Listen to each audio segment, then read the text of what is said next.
नमस्कार दोस्तों, बाल टू बेंच एकेडमी में आप सबका हार्दिक स्वागत है। आज हम चर्चा कर रहे हैं उत्तर प्रदेश पंचायत राज अधिनियम 1947 की सेक्शन 39, 40 एंड 41 के विषय में।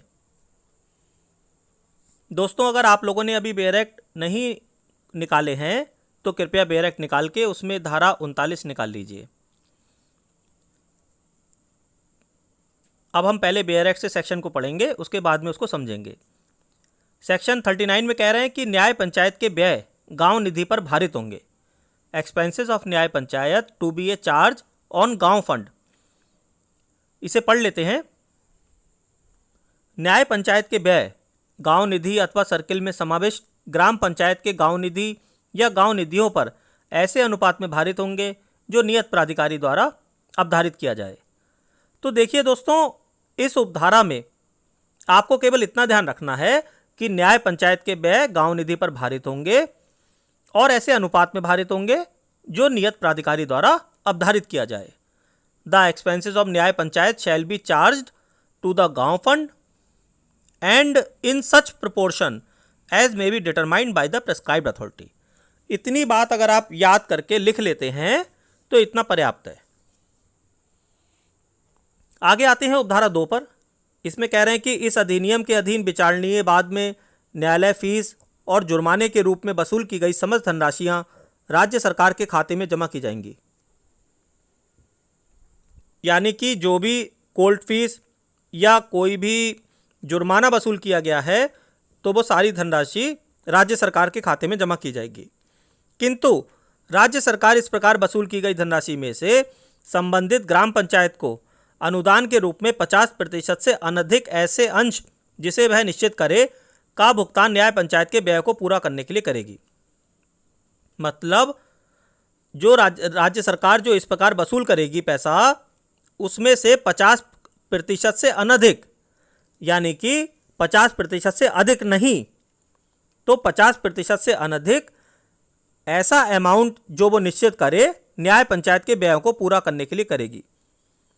देखिए दोस्तों, न्याय पंचायत के संदर्भ में आप समझते ही हैं कि इस समय वर्तमान में क्या स्थिति है, लेकिन फिर भी परीक्षा के दृष्टिकोण से ये इम्पोर्टेंट धारा है, इसलिए मैं इसको बता रहा हूँ।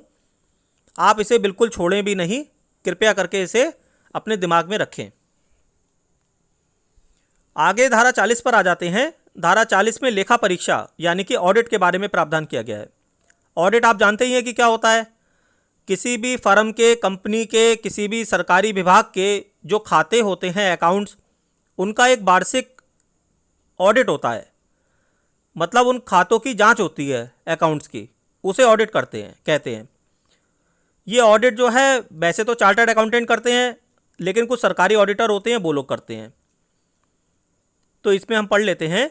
प्रत्येक ग्राम पंचायत और न्याय पंचायत के लेखे की परीक्षा प्रत्येक वर्ष ऐसी रीति से और ऐसी फीस का भुगतान करने पर की जाएगी जो नियत की जाए।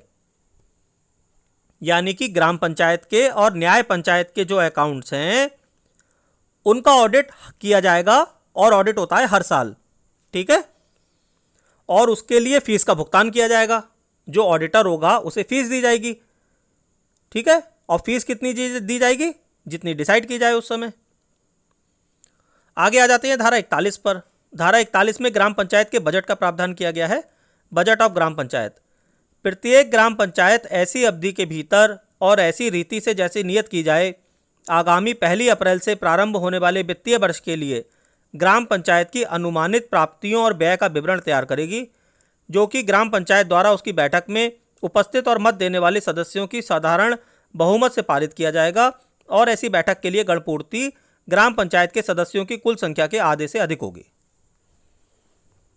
देखिए दोस्तों, ये वाली धारा प्री परीक्षा के लिए बहुत महत्वपूर्ण है।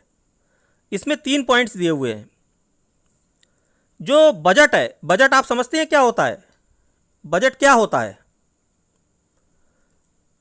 आप संक्षेप में समझिए कि बजट जो है हमारा एक एस्टिमेशन है आगे के लिए। जो अगला फाइनेंशियल ईयर हमारा होगा उसके लिए हम एस्टिमेशन करते हैं कि हमारी ये इनकम होगी और ये एक्सपेंडिचर होगा, वो हम बजट बना लेते हैं। जैसे एक गृहिणी है, एक स्त्री है जो परिवार को चलाती है, वो अपने परिवार का बजट बनाती है कि मुझे ऐसे ऐसे अगले महीने ये खर्चे होंगे, मुझे इतना पैसा इस चीज़ के लिए चाहिए और इस चीज़ पर मैं खर्च करूँगी। ऐसे ही ये देश का बजट होता है, राज्य का बजट होता है, ठीक है। ऐसे ही ग्राम पंचायत का भी बजट होता है।